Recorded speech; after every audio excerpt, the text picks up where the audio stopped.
Shalom saudara yang dikasihi Tuhan, selamat pagi. Senang dan bahagia rasanya bisa menyapa saudara lagi di pagi hari yang indah ini. Saudara yang dikasihi Tuhan, doa dan harapan saya bahwa saudara semua saat ini dalam keadaan sehat, dalam keadaan baik, penuh sukacita dan diberkati Tuhan untuk sepanjang hari ini. Sebelum kita memulai renungan ini, saya ingin mengajak saudara terlebih dahulu berdoa. Marilah kita berdoa saudara. Bapa di surga, terima kasih untuk kebaikan Tuhan yang sudah memimpin hidup kami sepanjang malam dan sudah menganugerahkan kepada kami hari baru pagi ini. Berkati dan pimpinlah kami sepanjang hari ini oleh Roh Kudus-Mu ya Tuhan, sehingga kami boleh berjalan dalam kemenangan Kristus di sepanjang hari ini. Dalam nama Tuhan Yesus kami berdoa, amin. Saudaraku yang dikasihi Tuhan Yesus Kristus, firman Tuhan yang menjadi renungan sekaligus penuntun kehidupan kita di sepanjang hari ini, saya persiapkan dari kitab Ibrani pasal yang kedua, ayat yang pertama sampai ayat yang keempat. Saudara bisa baca ayat ini. Saya akan membaca dari ayat yang pertama saja, nanti selanjutnya saudara baca setelah mendengarkan renungan ini. Demikian bunyi firman Tuhan di sana.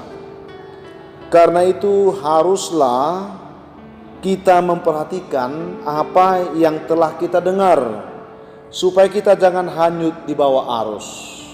Itu yang kita renungkan saat ini saudara.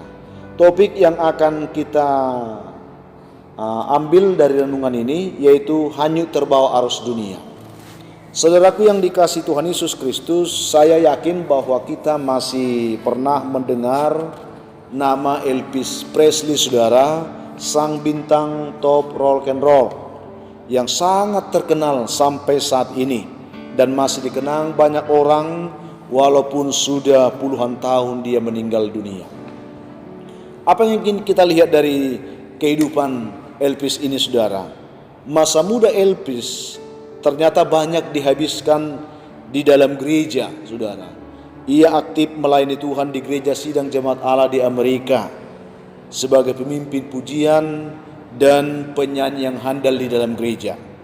Tetapi ironisnya saudara, setelah ia menjadi populer dan sangat terkenal, setelah ia mendapat pujian berjuta-juta manusia dan kaya raya, dan setelah semua hal telah ia miliki, akhirnya ia melupakan manisnya cinta Tuhan yang pernah dia rasakan.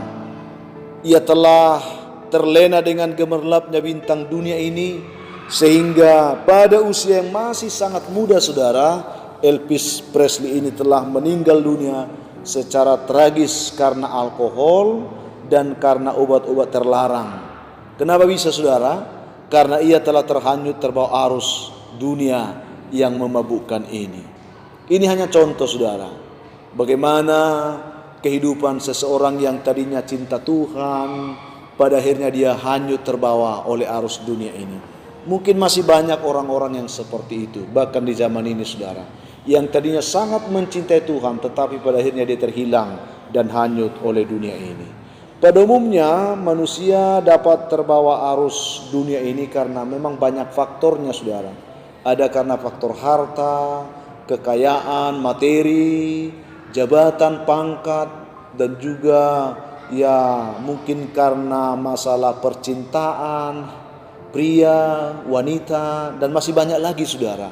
Hal-hal tersebut yang sering dipakai oleh iblis untuk membawa kita terhanyut ke dalam keinginan-keinginan dunia ini. Yang menjadi pertanyaan saudara yang akan kita renungkan, mengapa sampai orang bisa hanyut terbawa arus dunia yang memabukkan ini? Semua itu kan ada di dunia ini. Tetapi kenapa sampai orang hanyut? Itu persoalannya saudara. Ada 3 hal yang perlu kita dapatkan pagi hari ini. Kenapa orang bisa hanyut? Atau mungkin kita juga adalah bagian yang sedang terhanyut saat ini. Saudara mendengar renungan ini, mungkin saudara sedang hanyut oleh arus dunia ini. Yang pertama adalah kita bisa hanyut oleh arus dunia ini tatkala kita melalaikan firman Tuhan dalam kehidupan kita saudara. Ini sangat penting ya. Kita percaya bahwa firman Tuhan ini adalah penuntun yang pasti, suluh dan juga terang dalam jalan kita. Ketika kita berjalan dalam terang, kita memiliki kepastian. Tetapi ketika terang itu tidak ada lagi, maka kita penuh dengan kebimbangan dan keraguan-raguan dan tidak ada kepastian dalam hidup kita, saudara. Ada seorang bapak yang pekerjaannya setiap saat mencari rotan di hutan. Setiap dia pergi ke hutan, saudara, dia akan selalu tersesat. Lalu di kampung itu ada seorang pemuda yang tahu persis tentang kompas dan penggunaannya. Karena selalu kasihan lihat bapak ini, dia membelikan kompas ini dan mengajari bapak ini mempergunakan. Dengan senangnya bapak itu menerima kompas dari anak muda tersebut dan segera ia pergi lagi ke hutan untuk mencari rotan seperti biasanya. Tetapi saudara, ternyata bapak ini tersesat lagi di hutan walaupun dia sudah membawa kompas. Semua orang sekampung juga direpotkan untuk mencari dia. Ketika dia ditemukan, lalu anak muda langsung menyapa bapak ini dan dikatakan, "Pak, apakah bapak tidak membawa kompas yang saya kasih?" Lalu bapak ini katakan, "Justru karena kompasmu inilah aku semakin tersesat," katanya, saudara. "Kenapa bisa, Pak?" "Ya, ketika aku berencana ingin ke timur, aku paksa putar jarumnya ke timur, dia tidak mau. Ketika aku mau ke barat, lalu kupaksa jarum kompas ini ke barat, tidak mau. Sehingga aku tambah bingung dan aku tidak tahu aku harus melangkah kemana karena jarum kompas ini tidak mau mengikuti kemauanku," katanya. Lalu pemuda ini katakan, "Pak, yang ku sampaikan tidak seperti itu. Tidak pernah ku katakan bahwa jarum kompas mengikuti keinginan Bapak. Bapak yang harus mengikuti arah tujuan dari jarum kompas ini. Baru Bapak selamat, makanya Bapak tersesat," katanya. "Oh begitu ya." Lalu dia mulai mengakui kebodohannya, saudara. Apa yang ingin saya sampaikan? Firman Tuhan ini adalah kompas kehidupan kita, suluh yang menuntun kita, saudara. Begitu banyak di antara kita yang selalu gemar memaksakan firman mengikuti keinginan kita. Selama itu kita lakukan, kita akan semakin tersesat. Yang benar adalah ketika Tuhan berfirman, ikutilah firman dengan benar. Jangan pernah memaksakan firman Tuhan untuk mengikuti keinginan kita. Tetapi kalau engkau mau tertolong, ikutilah firman yang menuntun hidupmu. Pasti engkau akan selamat dan tidak tersesat. Itulah yang pertama, saudara. Yang kedua, kita bisa tersesat atau bisa hanyut di bawah arus oleh karena apa? Ketika kita meninggalkan ibadah atau menjauhkan diri dari persekutuan ibadah, saudara. Itu yang ditulis dalam Ibrani 10:25. Sangat jelas dikatakan di situ. Mengapa ini penting? Karena iman timbul dari pendengaran firman Allah.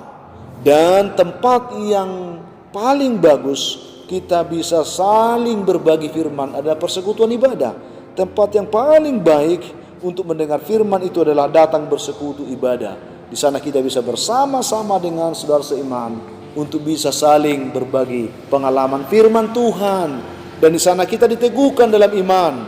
Selain membuat iman bertumbuh, saudara, pertemuan-pertemuan ibadah itu berguna dikatakan oleh Ibrani tadi. Karena dia berguna dalam segala hal. Kenapa? Karena ibadah itu mengandung janji baik untuk hidup masa kini maupun untuk hidup yang akan datang. Sehingga ketika kita menjauhkan diri dari persekutuan ibadah, kita tidak akan memiliki arah hidup yang jelas. Karena kita kehilangan visi dari Tuhan yang menuntun kita kepada kehidupan masa depan yang lebih pasti. Itu yang membuat kita tersesat. Jadi jangan menjauhkan diri dari persekutuan ibadah. Yang terakhir, yang ketiga adalah kita bisa hanyut terbawa arus tatkala kita lebih mencintai dunia daripada Tuhan, saudara. Itu yang dikatakan dalam Markus 8 ayat 36 dan 1 Yohanes 2 ayat 15 juga dikatakan di sana. Jangan kamu mencintai dunia dan apa yang ada di dalamnya. Kenapa, saudara? Karena jika orang mengasihi dunia, maka kasih akan Bapa sudah tidak ada di dalam orang itu. Jelas.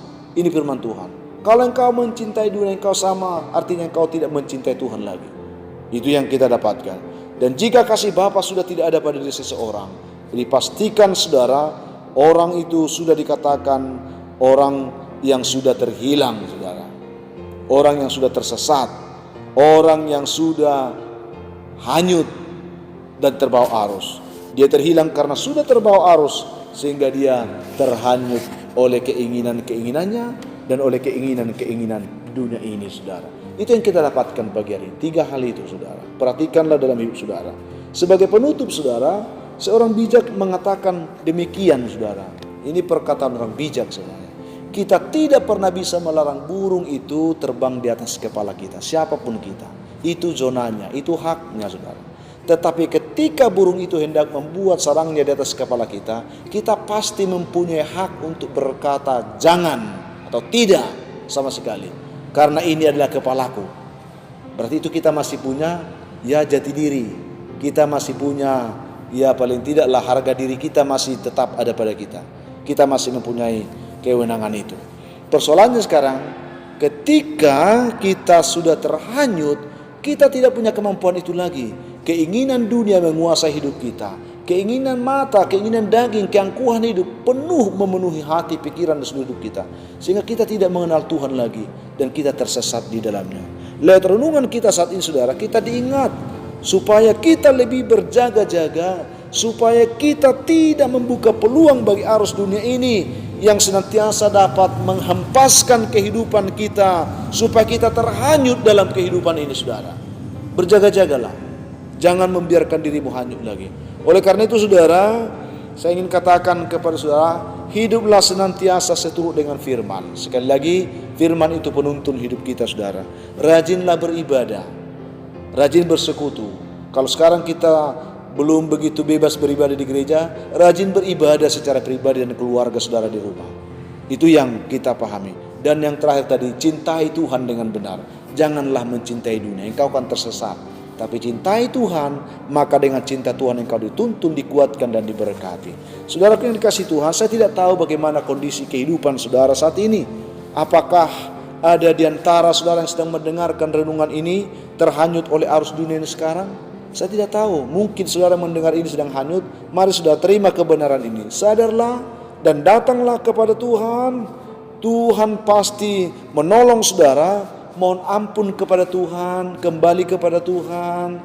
Biarlah Tuhan menuntun saudara untuk kembali dengan benar di jalan yang dikehendaki Tuhan, supaya engkau bisa selamat dan tertolong keluar dari arus yang menyesatkan itu saudara.